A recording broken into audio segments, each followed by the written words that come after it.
बिस्मिल्लाहिर्रहमानिर्रहीम अस्सलाम वालेकुम नाज़रीन, मैं जवाद यूसुफ आप सबको अपने ऑफिशियल चैनल में खुश आमदीद कहता हूँ। नाज़रीन, ईरान के पास जोहरी हथियार मौजूद हैं और डोनाल्ड ट्रंप अमरीकी सदर ने खुद इस बात की तस्दीक कर दी है। अमरीकी सदर डोनाल्ड ट्रंप ये कहते हैं कि ईरान के पास एनरिच्ड यूरेनियम मौजूद है, हमें मालूम है वो कहां पर मौजूद है, हम उनसे हासिल भी कर सकते हैं लेकिन हम नहीं करेंगे। अगर ईरान के पास एनरिच्ड यूरेनियम मौजूद है, जेर जमीन मौजूद है, व्हाट डज दैट मीन? और ये बात डोनाल्ड ट्रंप खुद कर रहे हैं, तो इसका मतलब ये है कि ईरान के जोहरी प्रोग्राम को खत्म करने के लिए जितने भी हमले किए गए थे वो तमाम तर नाकाम हुए। उन तमाम तर में अपनी शिकस्त का एतराफ डोनाल्ड ट्रंप ने खुद कर लिया। अगर ईरान के पास इतना एनरिच्ड यूरेनियम मौजूद है कि वो जोहरी हथियार बना सके और डोनाल्ड ट्रंप जो ये बात कर रहे हैं, तो फिर क्या ईरान ने जोहरी हथियार नहीं बनाए होंगे? पिछले व्लॉग में हमने आपको एक फोन कॉल का जिक्र किया जिसमें 3 पॉइंट्स थे। 3 पॉइंट्स ईरान की जानिब से दिए गए थे। द फर्स्ट पॉइंट वाज़ कि जोहरी प्रोग्राम पर मज़ीद बातचीत नहीं की जाएगी, न्यूक्लियर टॉक्स खत्म की जाए। जो इंटरनेशनल ऑर्गेनाइजेशंस है और जो सैंक्शंस लगाई गई हैं ईरान पर, उनको अपलिफ्ट किया जाए। तीसरा नुक्ता, तीसरा अहम पॉइंट, अगर ऐसा न किया गया तो फिर हम अपनी खुद मुख्तारी के लिए, हम अपनी सलाहियत दिखाने के लिए, हम अपनी ताकत के लिए और हम अपनी हिफाजत के लिए कुछ एटमी धमाके कर सकते हैं। ये मुबैना तौर पर इतलात मौसूल हो रही थी और अब डोनाल्ड ट्रंप की जानिब से इतनी बड़ी स्टेटमेंट सामने आना नाज़रीन इस बात की तस्दीक है। ईरानी सुप्रीम लीडर आयतुल्लाह मुज्तबा खामनाई की जानिब से भी एक ऐसा प्लान जारी किया गया है और एक ऐसी वार्निंग जारी की गई है अमेरिकी सदर डोनाल्ड ट्रंप को।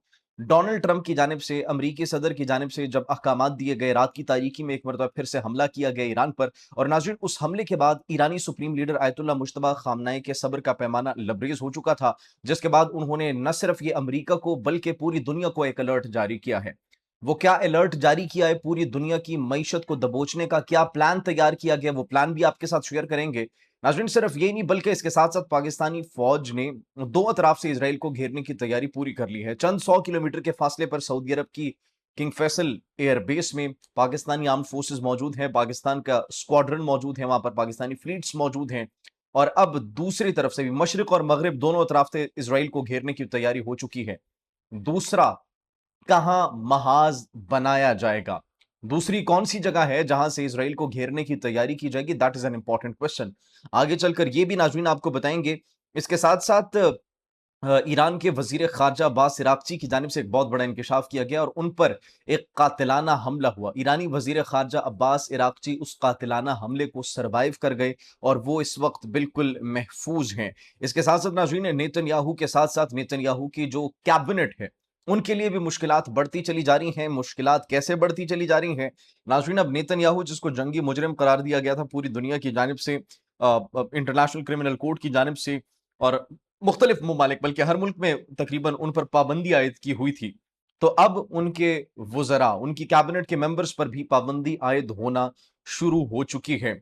वो नाज़रीन कौन से अफ़राद हैं जिन पर पाबंदी लगी है, जिनके ऊपर अब संगीन किस्म के मुकदमात लगे हैं, वो भी आगे चलकर आपको इस वीडियो में बताएँगे। सबसे पहले नाज़रीन आपको बता दें, रात की तारीकी में एक मरतबा फिर से ईरान की खुद मुख्तारी और सलामती पर हमला करने की कोशिश की गई। अमेरिका ने ईरान में नाज़रीन गोरख और जज़ीरे कशम में रडार तनसीबात को निशाना बनाया। ये इतलात मौसूल हो रही हैं, जिसके बाद ईरान की जानिब से जवाबी कार्रवाई की गई। पासदारान इन्कलाब ने अपनी जो है वो अपनी फ़ौज को, पासदारान इन्कलाब को एक्चुअली अहकामात जारी किए, जिसके बाद अमरीकी अड्डों पर मिसाइल्स दागे गए। इस तरीके से छोटे-छोटे क्लैशेज़ एज़ ऑफ नाउ हो रहे हैं। जंगबंदी तो नाम की है, लेकिन हम देख रहे हैं कि जंगबंदी की खिलाफ वर्जियां पहले इसराइल की जानिब से की जा रही थी लबनान पर हमले करके, लेकिन जब ईरान ने कहा कि अगर बैरूत पर हमला दोबारा किया गया तो अब हम इसराइल पर डायरेक्ट हमला कर देंगे।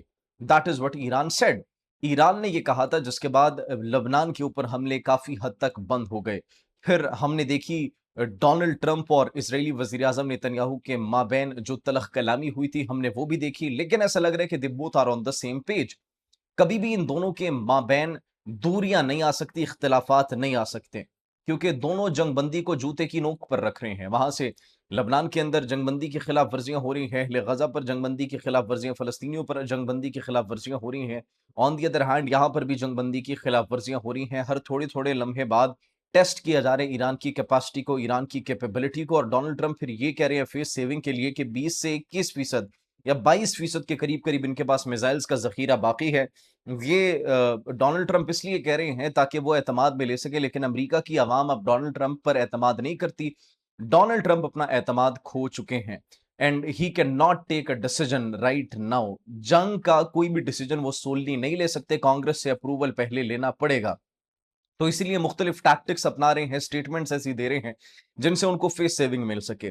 नाज़रीन, अब इस तमाम तर सूरत हाल के बाद एक जब हमले किए गए ईरान के मुख्तलिफ जजीरों के ऊपर, रडार तनसीबात को निशाना बनाया गया, तो ईरानी सुप्रीम लीडर आयतुल्लाह मुश्तबा खामनाई का एक पैगाम जारी किया जाता है। और ये पैगाम जारी किया जाता है किसके थ्रू? ईरान के सुप्रीम लीडर के जो मुशीर हैं मोहसिन रज़ाई, उनकी जानिब से एक पैगाम ये जारी किया गया कि ट्रंप मुज़ाकरात में तात्तुल को ख़त्म कर दें वरना जंग आबनाए बाबुल मंदब तक पहुंच जाएगी। मतलब जो हमने प्रेडिक्शंस की थी, जिस मुतल्लिक हमने आपको बताया था कि ये जंग पूरी दुनिया की मईशत को दबोच के रख सकती है, that is actually happening as of now.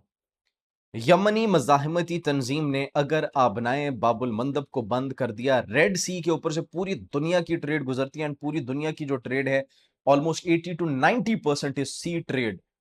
अगर वहां से सुएज कैनाल से होते हुए जो ट्रेड सऊदी अरब से और दीगर जितने भी इलाके हैं, मुतनाज़ इलाके हो चुके हैं, अब तो वहां पर सोमालिया के अंदर भी हम देखते हैं तनाज़ात है, दिजबोती के अंदर भी, एरित्रिया के अंदर भी, सूडान के अंदर भी। तो ये तमाम तर वो इलाके हैं जो कि रेड सी के पास आते हैं। एक तरफ सऊदी अरब है, ऑन दी अदर हैंड ये तमाम तर इलाके हैं। तो वहां पर तनाज़ात हैं, क्यों? क्योंकि सी ट्रेड को महफूज करना इनका मकसद था। एक सिर्फ यमन बीच में रेजिस्टेंस की एक अलामत बनता हुआ दिखाई दे रहा था, और वहां पर यमनी मज़ाहिमती तंजीम को सपोर्ट हासिल थी ईरान की, and they were considered as a proxy of Iran. अब सुप्रीम लीडर की जानिब से बयान जारी किया गया, अगर मजीद जंग बंदी को तात्तुल का शिकार बनाया गया, मतलब अगर जंग बंदी की इसी तरीके से खिलाफ वर्जियां की गई, अगर कोई हतमी नतीजा ना हुआ, तो फिर we will not have any option left. यहां पर जो अरब ममालिक का हाल है, जो आपके एलाइज का हाल है, हम वही हाल आबनाए बाबुल मंदब को बंद करके करेंगे। और अगर आबनाए बाबुल मंदब बंद होगी तो दुनिया की इकोनॉमी क्रैश कर जाएगी। This will be a huge disaster, और ये दुनिया बर्दाश्त कभी भी नहीं कर पाएगी। So this is actually a clear sign, एक वार्निंग दी गई है ना सिर्फ अमेरिका को, पूरी दुनिया को, कि डोनाल्ड ट्रंप ये जिस तरीके से इकदामात कर रहे हैं, इसका पूरी दुनिया को नुकसान होगा। और पूरी दुनिया को, जब पूरी दुनिया इफेक्ट होगी, देन दे विल थिंक कि डोनाल्ड ट्रंप ने, अमेरिका ने क्या कर दिया है उन तमाम तर ममालिक के साथ जो कि इस जंग से इफेक्ट हो रहे हैं। तो नाज़रीन, इसके साथ साथ नेतन्याहू के लिए भी बुरी खबर है। नेतन्याहू के लिए बुरी खबर यह है कि पहले उस पर पाबंदियां आई थी, अब उसके वजीरों पर भी पाबंदियां आयद हो चुकी हैं। आयरलैंड ने इसराइल के जो कौमी सलामती के वजीर है इतमार बेन गुवेर, और वजीर खजाना स्मोट्रिच, उनको मुल्क में दाखिले पर पाबंदी लगा दी है और कहा कि ये हमारे मुल्क में दाखिल नहीं हो सकते। उनके नजरियात की वजह से, उनके जंगी जराइम की वजह से उन पर भी पाबंदी आयद हो चुकी है।